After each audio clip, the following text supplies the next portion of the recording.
जांभळी नाका येथील सुरू होणाऱ्या चैत्र नवरात्र उत्सवाच्या देवीच्या जागराला सुरुवात दरवर्षीप्रमाणे यंदाही जांभळी नाका येथील आदिशक्तीच्या जागराला लवकरच सुरुवात होणार आहे। आज आनंद चॅरिटेबल ट्रस्ट आयोजित चैत्र नवरात्र उत्सव देवीच्या मंडपाचे भूमिपूजन शिवसेना नेते खासदार राजन विचारे व त्यांच्या पत्नी सौ नंदिनी विचारे यांच्या हस्ते संपन्न झाले।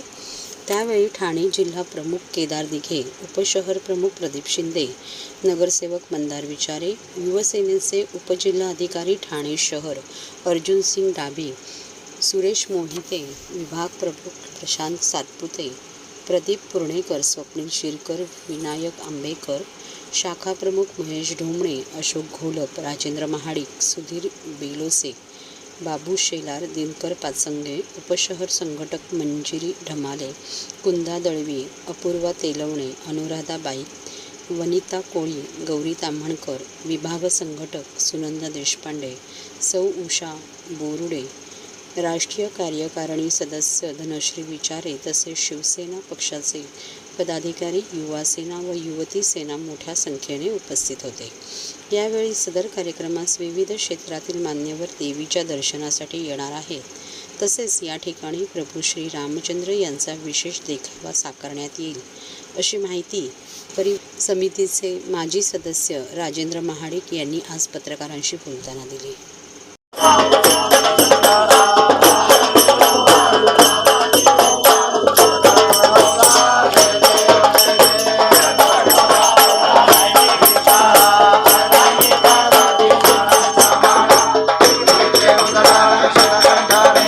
आज या ठिकाणी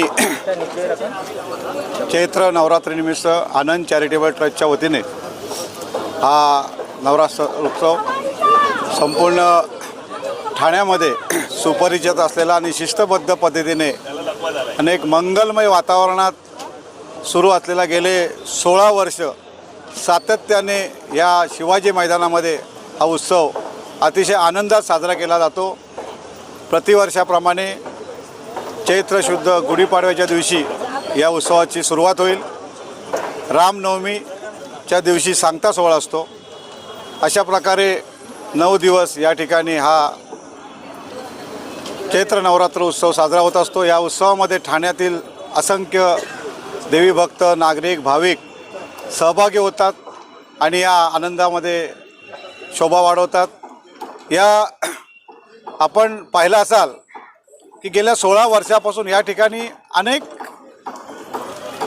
उत्सव झाले आणि त्या उत्सवामध्ये अनेक गुणीजनांना, नवरत्नांना ठाण्यातील सर्व विभागातील, सर्व थरातील, सर्व शैक्षणिक स्तर असतो, सामाजिक स्तर असतो, कलाकार असो, कोळी समाज असो, गुजराती समाज असो, सर्व समाजातील लोकांना या ठिकाणी पुरस्कार वितरण होत असतो। दररोज या ठिकाणी 9 दिवस सांस्कृतिक कार्यक्रम होत असतात आणि त्या कार्यक्रमादरम्यान अनेक असे पुरस्कार या ठिकाणी प्राप्त करणारे ठाण्यातील गुणीजन या ठिकाणी उपस्थित असतात।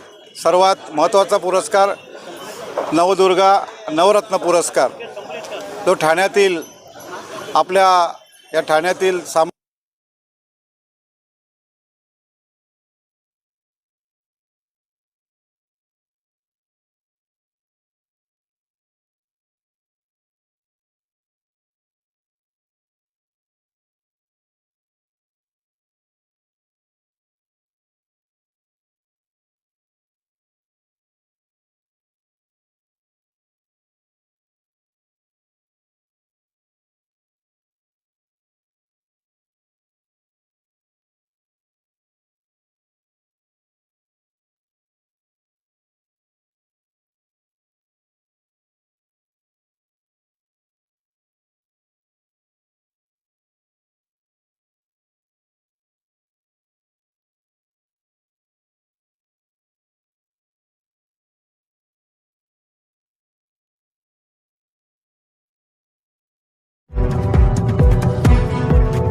सर्व नागरिकांना आवाहन करण्यात येत आहे की सध्या डासांमार्फत पसरणाऱ्या डेंग्यू या आजाराचा प्रसार रोखण्यासाठी प्रत्येकाने पुढील प्रमाणे कार्यवाही करावी। डेंग्यू आजार एडिस इजिप्ती हा डास चावल्याने होतो. या डासांची पैदास साचलेल्या किंवा साचवलेल्या स्वच्छ पाण्यामध्ये होते. 8 दिवसांपेक्षा जास्त दिवस पाणी उघडे व साचून राहिल्यास त्यात डास अंडी घालतात. अंड्यांच्या अळ्या तयार होऊन पुढे डास तयार होतात. यासाठी आपल्या घरातील पाणी साठे उदाहरणार्थ बॅरल्स, पिंपे, टाक्या, हौद, रांजणे इत्यादी दर आठवड्याला रिकामे करून घासून पुसून कोरडे करून पुन्हा भरावे. 1 दिवस कोरडा दिवस म्हणून पाळावा. पाणी साठ्यांना घट्ट झाकणे बसवावीत किंवा जुनी साडी, चादर, धोतर यांनी बांधून झाकून ठेवावीत, म्हणजे डास त्यात जाऊन अंडी घालणार नाहीत. घराच्या गच्चीवर, आजूबाजूला, अंगणात कोठेही पाणी साचू देऊ नये. भंगार सामान उघड्यावर टाकू नये. उदाहरणार्थ टायर्स, प्लास्टिक सामान, कुंड्या, टाकाऊ वस्तू इत्यादी. अशा सामानात पावसाचे पाणी साठून त्यात डेंग्यूच्या डासांची पैदास होते. घरातील कूलर्स, फ्रीजच्या पाठीमागील ट्रे हे देखील वेळोवेळी कोरडे करावेत. लक्षात ठेवा, नुसत्या फवारणीने डास घनता कमी होत नाही, तर त्यासाठी डास पैदास ठिकाणे नष्ट करणे ही आपल्या सर्वांची जबाबदारी आहे. कोणताही ताप अंगावर न काढता जवळच्या शासकीय रुग्णालयात मोफत औषधोपचार घ्या. अशा प्रकारे नागरिकांनी सहकार्य केल्यास डेंग्यूचा प्रसार रोखणे सहज शक्य आहे.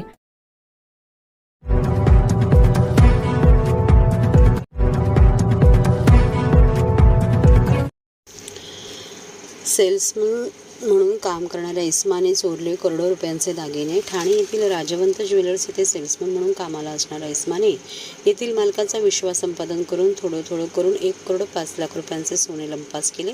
त्याला नौपाडा पोलिसांनी मोठ्या शिताफीने पकडून त्याच्याकडून 62,10,000 रुपये किमतीचा माल हस्तगत केला, अशी माहिती पोलीस उपायुक्त सुभाष बुरसे यांनी पत्रकारांना दिली.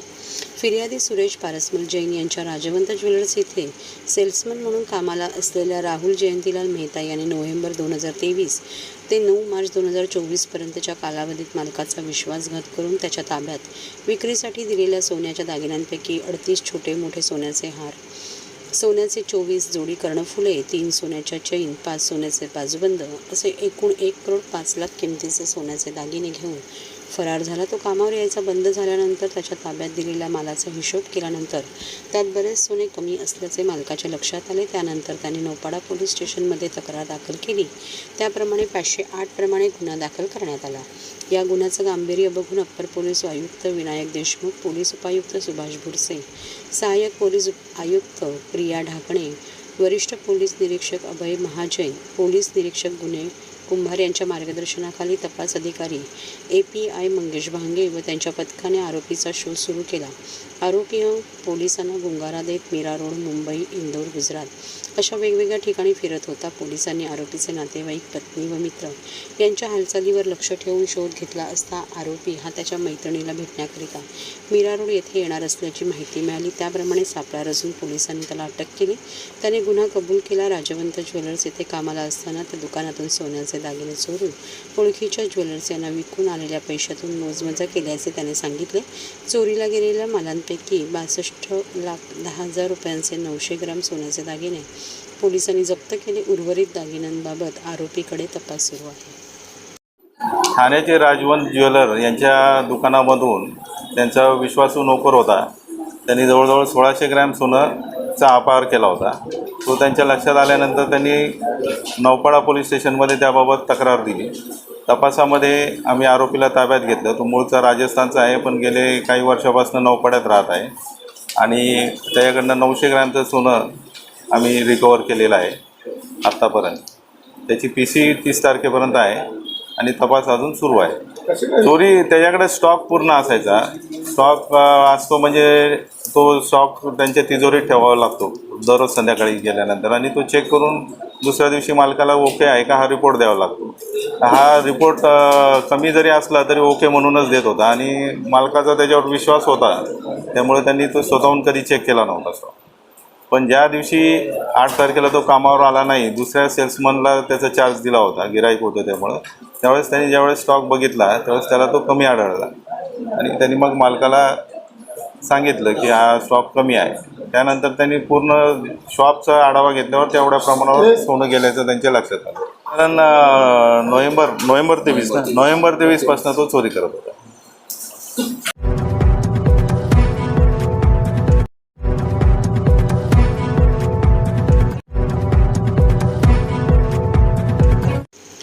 अखंड महाराष्ट्राचे आराध्य दैवत कुळवाडी भूषण श्रीमंत श्री छत्रपती शिवाजी महाराजांची तिथीनुसार 394वी जयंती छत्रपती शिवाजी महाराज चौक मनोरमा नगर ठाणे येथे युवक स्वराज्य प्रतिष्ठान यांच्या वतीने मोठ्या जल्लोषात आणि पारंपरिक पद्धतीने साजरी करण्यात आली. या शिवजन्मोत्सव सोहळ्यात प्रतिष्ठानचे संस्थापक अध्यक्ष विक्रांत वायचळ, इतर पदाधिकारी तसेच शेकडो शिवसैनिकांच्या अहोरात्र मेहनतीतून शिवकालीन शस्त्रास्त्रे, नाणी, भव्य किल्ले प्रदर्शन, मर्दानी तालीम, वक्तृत्व स्पर्धा, शिवशाहिरी, पोवाडे, शिवव्याख्यान, रांगोळी प्रदर्शन, ढोल ताशा पथक, मानवंदना अशा 2 दिवसीय भरगच्च कार्यक्रमातून शिवकाळाची आठवण व्हावी अशी शिवसृष्टी साकारण्यात आली. या शिवसृष्टी दर्शनाला हजारो शिवभक्तांनी हजेरी लावली. यात परिसरातील अनेक शाळांतील आणि महाविद्यालयातील विद्यार्थ्यांचा सहभाग उल्लेखनीय होता.